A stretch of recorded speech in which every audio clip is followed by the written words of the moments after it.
اللہ اکبر۔ حضرت ابو ہریرہ رضی اللہ تعالیٰ عنہ فرماتے ہیں کہ جنگ کا موقع تھا تو سینکڑوں لوگ تھے جنگ کے اندر، تو فاقے کی کیفیت آ گئی، تو میرے پاس ایک ڈبہ تھا جس میں میں نے کھجوریں بند کی ہوئی تھی۔ کہتے ہیں بہت سارے لوگوں نے کہا بھی کہ ذرا دکھاؤ کیا ہے، تو میں نے کوئی نہیں دکھایا۔ فرماتے میرے پاس ایک ڈبہ تھا، اس میں کھجوریں تھیں، تو کئی لوگوں نے کہا بھی تو میں نے نہیں قریب آنے دیا، تو پھر مجھے رسول کریم صلی اللہ علیہ وسلم نے فرمایا ابو ہریرہ تیرے پاس کیا ہے؟ تو میں نے کہا حضور میرے ڈبے میں کھجوریں، اس برتن میں کھجوریں۔ حضور نے فرمایا ادھر لانا۔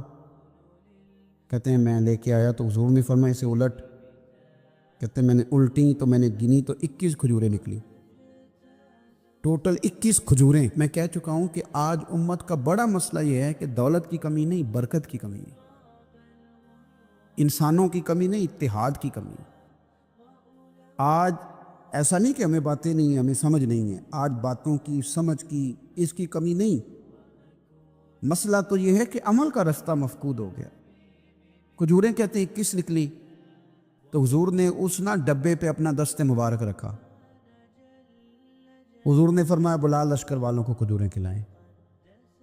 کہتے ہیں 10 لوگ آتے رہے، کھجوریں نکلتی رہی، لوگ کھاتے رہے۔ حضرت ابو ہریرہ فرماتے ہیں راج کے کھائیں صاحب نے، اور جب میں نے پلٹ کے دیکھا تو ابھی بھی کھجوریں باقی تھیں۔ حضرت ابو ہریرہ رضی اللہ تعالیٰ عنہ فرماتے ہیں وہ 21 کھجوریں تھیں، اتنے سارے لوگ کھا گئے، تو میں ذرا پلٹ کے دیکھ رہا تھا کہ میرے ڈبے میں کیا رہ گیا ہے، ٹفن میں کیا رہ گیا، پیچھے کیا بچا ہے۔ تو کہتے ہیں جب میری وہ کیفیت دیکھی نا بار بار دیکھنے کی، تو رسول کریم مسکرائے، اور حضور نے مسکرا کے فرمایا ابو ہریرہ پریشان نہ ہو، بس اسے کبھی الٹنا نہ، نکالتے رہنا اور کھاتے رہنا۔ حضور نے دست مبارک لگایا، فرمایا الٹنا نہیں، نکالتے رہنا تو کھاتے رہنا۔ حضرت ابو ہریرہ کہتے ہیں حضور کا وصال ظاہری ہونے تک میں نکالتا رہا، کھاتا رہا، کھجوریں ختم نہیں ہوئی۔ کہتے ہیں صدیق اکبر تخت پہ بیٹھے، وہ لوگوں میں کھولتا رہا، میں کھاتا رہا، وہ ختم نہ ہوئی۔ اب تنگی یہ داماں پہ نہ جا، اور بھی کچھ مانگ۔ کہتے ہیں دور آیا سیدنا فاروق اعظم کا، میں نے 12 سال، بتاؤ اس کے نیچے کون سا باغ لگا تھا کھجوروں کا، بس ایک دست مصطفیٰ ہے نا جو لگ گیا ہے۔ یہ وجود اتنا متبرک ہے، اتنا برکت والا۔ حضرت ابو ہریرہ رضی اللہ تعالیٰ عنہ فرماتے ہیں سارا دور حضرت عمر کا میں نے کھجوریں نکالی اور کھائیں۔ فرماتے ہیں دور آیا سیدنا عثمان غنی کا، 12 سال کے لگ بھگ، 10 سال کے لگ بھگ، پھر وہ کھجوریں میں نکالتا رہا، میں کھاتا رہا۔ فرماتے ہیں حضرت عثمان غنی جس دن شہید ہوئے، میرے گھر میں چوری ہوئی، کیونکہ اس دن مدینہ منورہ میں حالات بڑے عجیب تھے۔ کہتے ہیں چوری ہوئی تو میرا وہ ٹفن بھی چوری ہوا، میرا وہ ڈبہ بھی چوری ہو گیا۔ فرماتے ہیں وہ چوری ہوا تو کھجوریں ختم ہوئی، ورنہ مجھے لگتا تھا کہ قیامت تک نکلتی رہیں گی اور لوگ کھاتے رہیں گے۔ بخاری مسلم ہے۔ کہتے ہیں جب خندق کی جنگ ہو رہی تھی نا، غربت بڑی تھی، قحط بڑا تھا، صحابہ پریشان تھے، 2 3 پتھر پیٹ پہ باندھے ہوئے۔ میں حضور کو دیکھ کے گھر آیا تو زوجہ سے کہا بھلی مانس کچھ ہے کھانے کی؟ کہنے لگی تھوڑے سے جو ہیں۔ تو میں نے کہا پیسو گی تو کتنی روٹیاں بنے گی؟ کہنے لگی 2 3، 4 بن جائیں گی۔ کہنے لگے سالن، تو زوجہ کہنے لگی اگر وہ بکری کا بچہ ذبح کرو تو 3 4 بندوں کا سالن بھی بن جائے گا۔ کہتے میں نے اسے ذبح کیا، بیوی سے کہا تو جاؤ پیس۔ کہتے میں نبی کریم کی بارگاہ میں حاضر ہوگا صلی اللہ علیہ وسلم، حضور کی خدمت میں۔ زوجہ کہنے لگی کان میں کہنا حضور کے، سارے نہ آئے، جس طرح لیڈروں کے کھانے اندر ہوتے ہیں علیحدہ، اور جو نعرے لگا رہے ہوتے ہیں نا سویر سے انہیں ڈبہ ملتا ہے، لیکن وہ پھر بھی نعرے لگاتے ہی رہتے ہیں۔ مجھ پہ الزام لگنے لگا ہے کہ آپ سیاست دانوں کو ہر جمعے میں رگڑا دیتے ہیں، تو میں کہنا انہوں صحیح کر چھوڑو، پھر اسی مڑ جانے انواع کو سیانے ہو جائیں۔ یہ سیانے نہیں ہو رہے، ہمیں بات کرنے کی بھی اجازت نہیں۔ شعر کہہ دیتا ہوں کہ ہم آہ بھی کرتے ہیں تو ہو جاتے ہیں بدنام، وہ قتل بھی کر دے تو چرچا نہیں ہوتا۔ انہوں نے نہ کدے پوچھے جی، سانو آخیا جی چپ رہو، لیکن بھائی یہ اس ممبر کا تقاضا ہے، میرے امام اعظم کا فتویٰ ہے، جو عالمی حالات سے باخبر نہ ہو وہ جمعے کا خطبہ نہ دے۔ وہ جو رٹی رٹائی باتیں ہم سے نہیں ہوتی، اس لیے کہ جلال بادشاہی ہو یا جمہوری تماشا ہو، جدا ہو دین سیاست سے تو رہ جاتی ہے چنگیزی۔ حق بات انشاءاللہ ہو رہی ہے اور ہوتی رہے گی، اور بات صاف ستھری ہے۔ اگر کوئی بات ایسی ہوگی تو وہ بات اگر غوث پاک اپنے خطبہ جمعہ کے اندر کہہ سکتے ہیں کہ میں ظالموں کو حکمران نہیں بننے دوں گا، تو ہم تو ان کے نوکر ہیں نا، پھر ہم قادری کیسے ہوئے اگر غوث پاک کے طریقے پہ عمل ہی نہ کریں تو۔ اس لیے مہربانی کرے ہمیں کوئی شخص ایسا مشورہ نہ دے، بلکہ کئی دفعہ ظلم ہوتا ہے، جب کوئی مشورہ دیتا ہے تو اور تیز ہو دل کرتا ہے۔ اس لیے مہربانی کرے ایسی کوئی مشاورت نہ کرے، بالکل جو غلط بات کرے گا اس پہ ہم بولیں گے، اور آہستہ آہستہ نہیں، کھل کھلا کے بولیں گے، بالکل بولیں گے، اس لیے کہ اللہ نے زبان دی ہے، وہ کسی وڈیرے کے قدموں میں بیٹھنے کے لیے نہیں دی، وہ رسول اللہ کے ترانے پڑھنے کے لیے دی ہے۔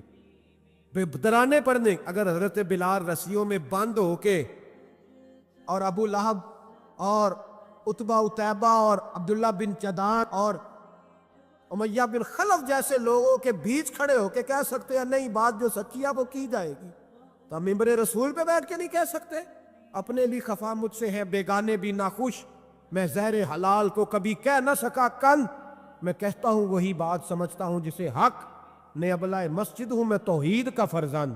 اس لیے کوئی شخص یہ نہ سمجھے، ہاں یہ بات علیحدہ ہے کہ ہمارا سیاسی ایجنڈا کوئی نہیں، ہمارا ایجنڈا رسول اللہ کی نوکری ہے صلی اللہ علیہ، سیاسی ایجنڈا کوئی نہیں۔ اللہ کے فضل کی محبت تو سیاست کا چلن چھوڑ دیا، ہم اگر عشق نہ کرتے تو حکومت کرتے، وہ بات علیحدہ ہے۔ پارا علام دام برسر مطلب حضرت جابر ابن عبداللہ رضی اللہ تعالیٰ عنہ کہتے ہیں زوجہ نے کہا کان میں کیا نام، میں نے کان میں جا کے کہا حضور 2-4 بندوں کی روٹی ہے، آ جائیں کھانا کھا لیں۔ وہ والا رنگ نہیں تھا نا کہ لیڈروں کا کھانا اور کارکنوں کا کھانا چلو اور گل کر لینی ہے، پیران دی یخنی تے روٹیاں پہ ہو کے کہندے حضرت جی بیمار نے تے مرید لنگر کھانے تے جی شفا ہے، تے میں کہا تو بھی کھا مار تینوں بھی شفا ہو جائے، تو اپنے لیے تے چوری پکائی اندر، یہ رنگ وہاں نہیں تھا۔ میرے نبی پاک سید عالم صلی اللہ تعالیٰ علیہ وسلم کے کان میں کہا حضور 4-5 بندوں کی روٹی ہے، حضور باہر نکلے خندق سے، باہر نکل کے فرمایا چلو بھئی سارے، جابر نے کھانا پکایا ہمارا۔ حضرت جابر کہتے ہیں میں نے دوڑ لگائی گھر آ گیا، اور میں نے کہا تجھے تیری مار ہوئے، حضور تو 1000 سے زیادہ بندہ لے کے آ رہے، تو کہتی تو نے کہا نہیں تھا نبی پاک سے 4-5 بندوں کا ہے۔ حضرت جابر کی زوجہ کا عقیدہ سنو، کہنے لگے میں نے تو کان میں کہا تھا، دوسرے نے سنا بھی نہیں، وہ تو حضور نے کہا سارے چلو، تو کہتے ہیں زوجہ مجھے تسلی دینے لگی، کہنے لگی بس پھر جو نبی آ رہے ہیں وہ انتظام بھی کرائیں گے، جو آ رہے ہیں وہ انتظام بھی کرائیں گے۔ کیا کام مولانا حسن رضا نے قلم توڑ دیے، کہنے لگے آج جو عیب کسی پر نہیں کھلنے دیتے، آج جو عیب کسی پر نہیں کھلنے دیتے، ارے کب وہ چاہیں گے میری حشر میں رسوائی ہو، دل میں ہو یاد تیری کوچائے تنہائی ہو، پھر تو خلوت میں عجب انجمن آرائی ہو۔ کہتے حضور آئے 1000 سے زیادہ کا لشکر لے کے، اور مجھے فرمانے لگے روٹیاں نہ پکانا، پہلے آٹا میرے پاس لاؤ، اور چولہے سے کھانا نہ اتارنا، مجھے لے جاؤ۔ کہتے میں نے سالن بھی پیش کیا، روٹیاں بھی، حضور نے تھوڑا سا لواب دہن آٹے میں ڈال دیا، لواب دہن، تھوڑا سا لواب دہن ہنڈیا میں ڈال دیا، فرمایا اب نکالتے جاؤ اور کھاتے جاؤ، میرا جوتا ہو گیا اب نکالتے جاؤ۔ حضرت جابر ابن عبداللہ کہتے ہیں 1400 بندے نے کھایا، ہمیں نہیں پتا روٹیاں کدھر سے آئی، اتنی برکت ہوئی پتہ نہیں کدھر سے آئی، سالن پتہ نہیں کدھر سے آیا۔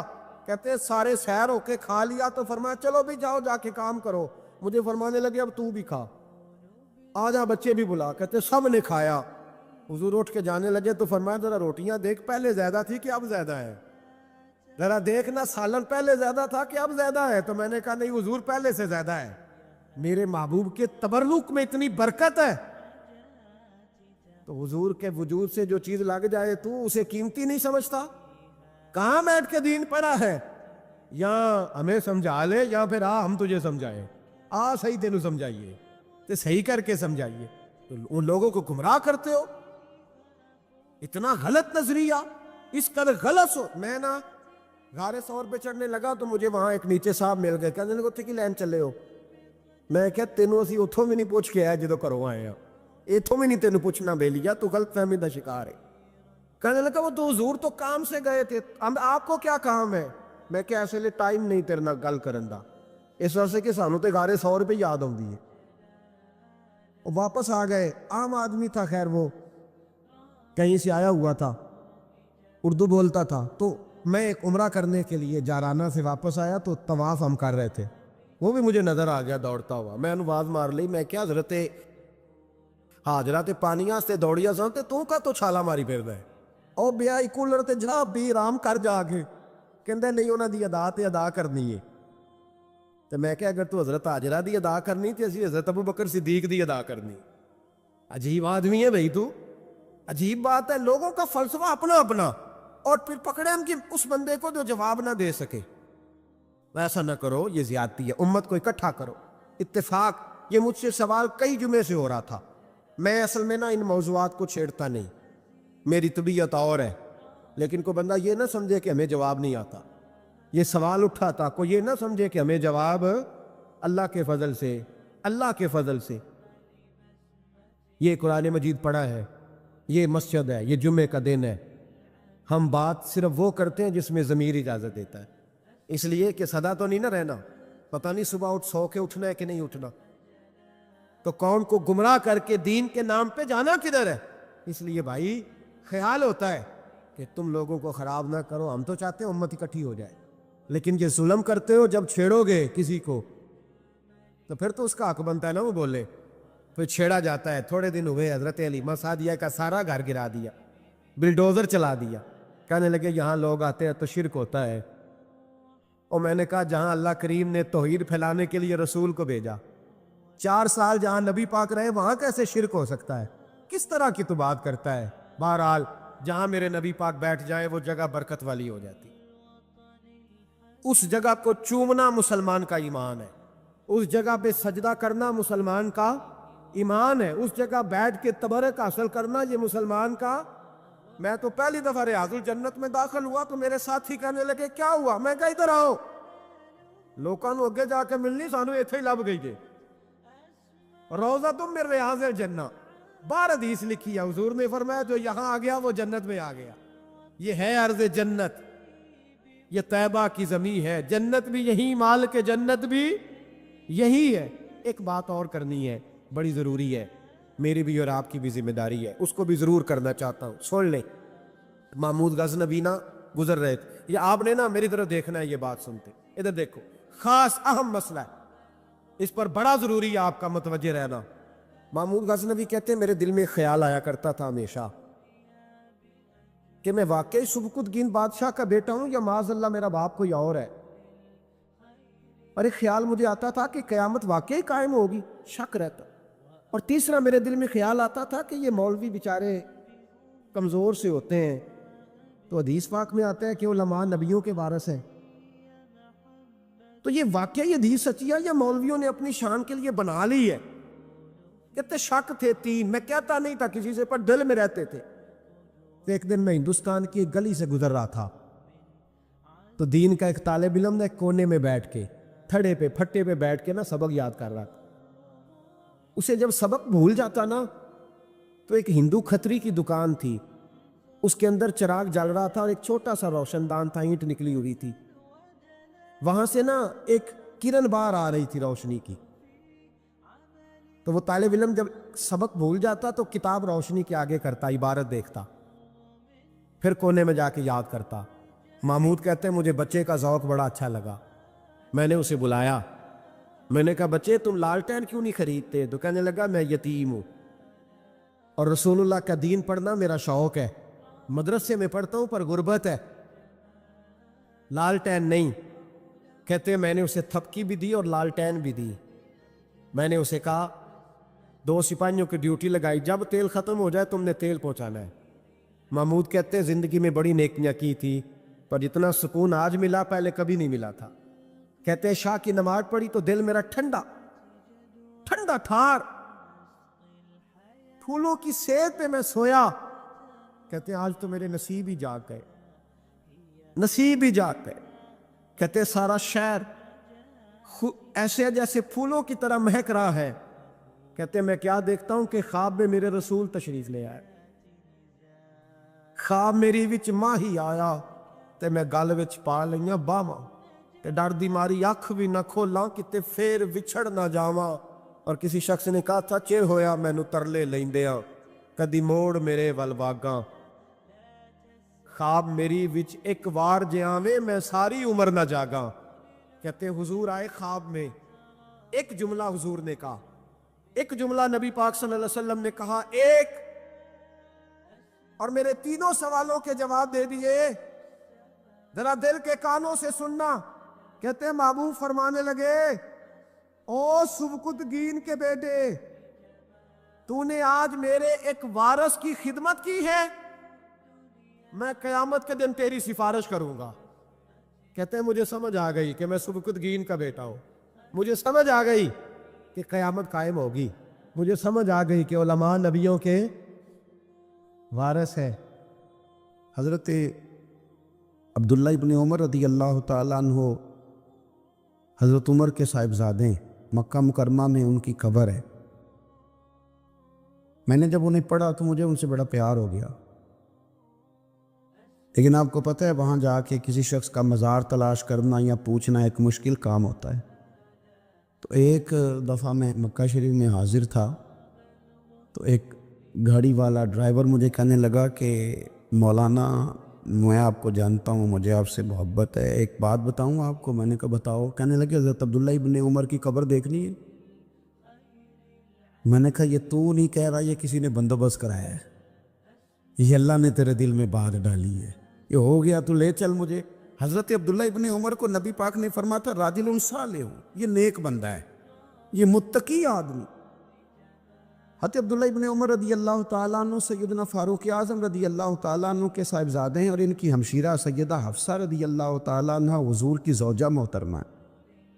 ایک دن اپنی ہمشیرہ سے کہنے لگے کہ نبی کریم صلی اللہ تعالیٰ علیہ وسلم گھر میں آئے نا،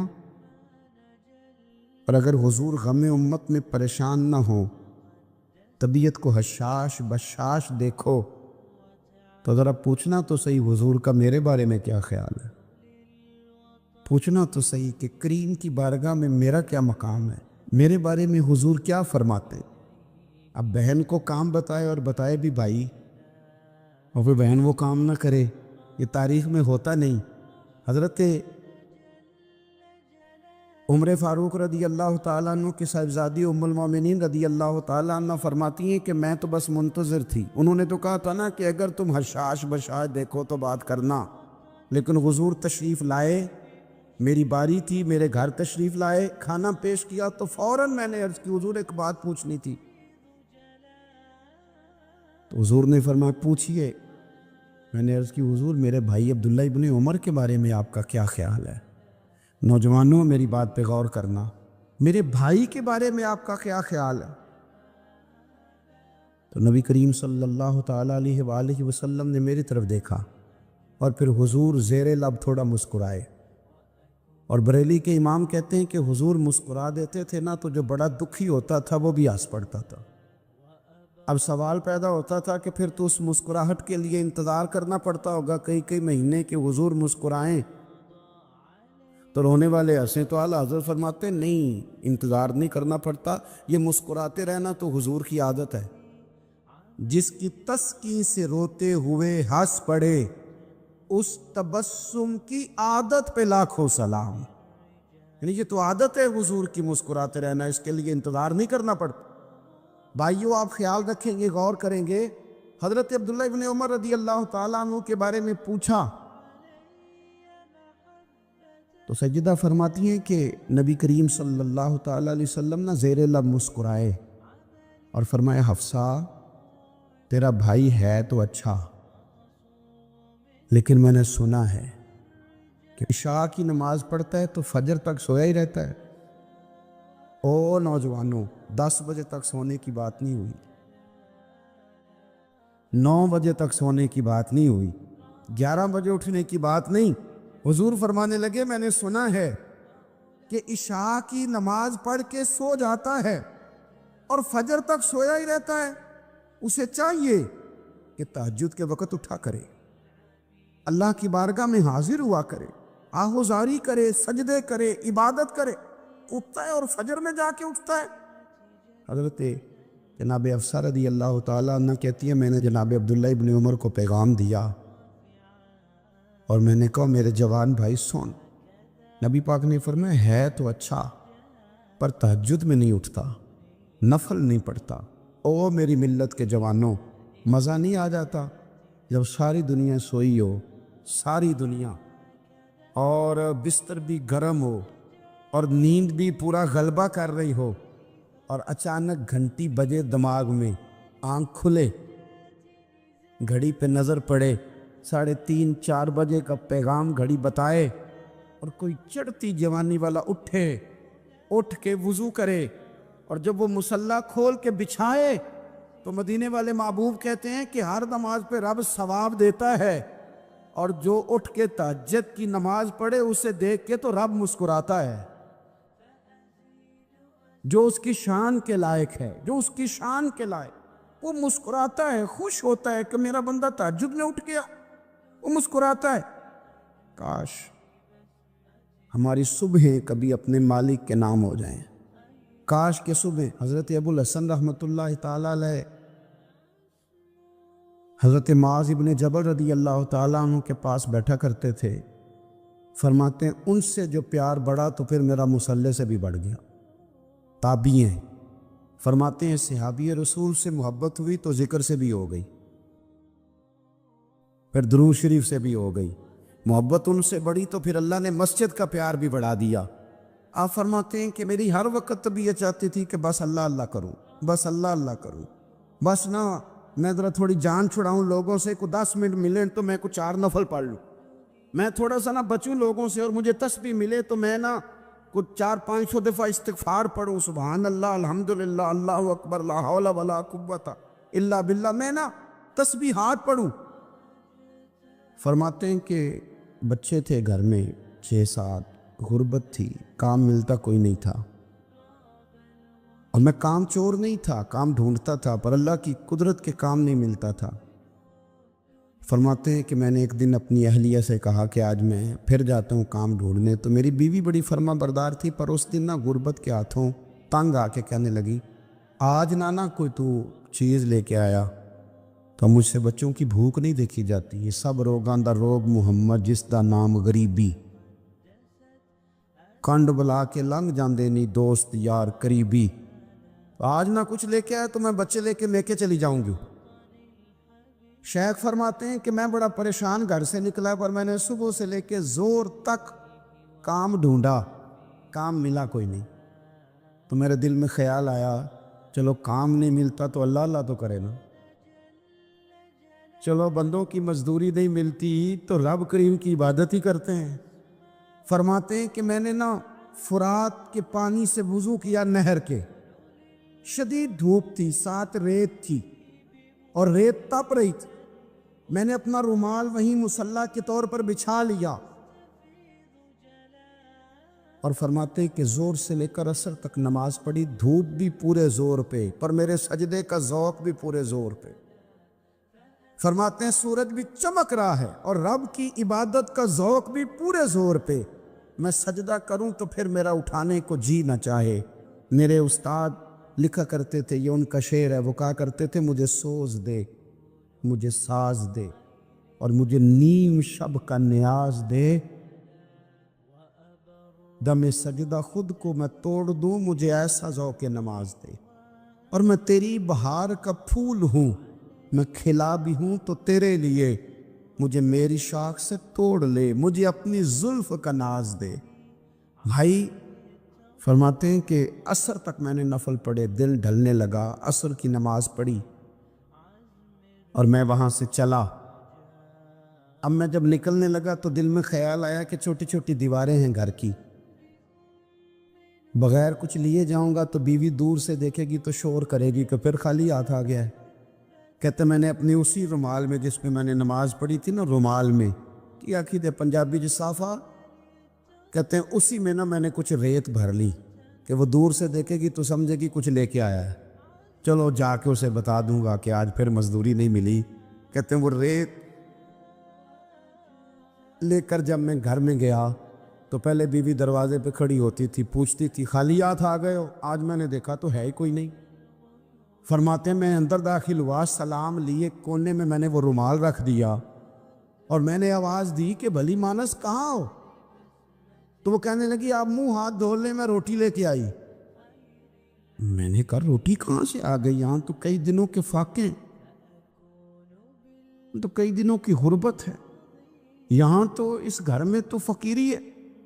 فرماتے ہیں کہ وہ روٹی لے کے آئی اور اس وقت کی جو موجودہ نعمتیں تھیں، سمجھ لیں سلاد، اچار، ہر چیز ساتھ لائی۔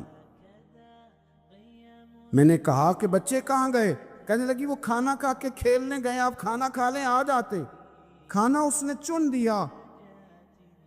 میں نے حیرت انگیز لہجے میں ساری نعمتیں اپنے دسترخوان پہ دیکھ کر کے بیوی سے پوچھا یہ کہاں سے آیا کھانا؟ بچوں کو تو نے کہاں سے کھانا کھلایا؟ یہ سارا کچھ کیسا ہے؟ تو کہنے لگی پتہ نہیں آج آپ کس کریم کی مزدوری کرنے چلے گئے تھے، پتہ نہیں کس کریم کی، میرے گھر میں تو اتنی نعمتیں آئی ہیں کہ مجھ سے سنبھالی نہیں جا رہی، اتنا اناج ہے، اتنا گندم ہے، کس کریم کے دروازے آج چلے گئے تھے؟ یہ کہتے کہتے وہ اٹھی اور اٹھ کر کے کہنے لگی پہلے بڑا کچھ آیا تھا، اب کیا لے آئے ہو؟ اور جا کر کے نا اس نے وہ ریت والا رومال کھولا، کہنے لگے میں تو لے کے آیا تھا ریت، تو میرے رب نے اسے بھی سونے اور ہیرے بنا دیا تھا۔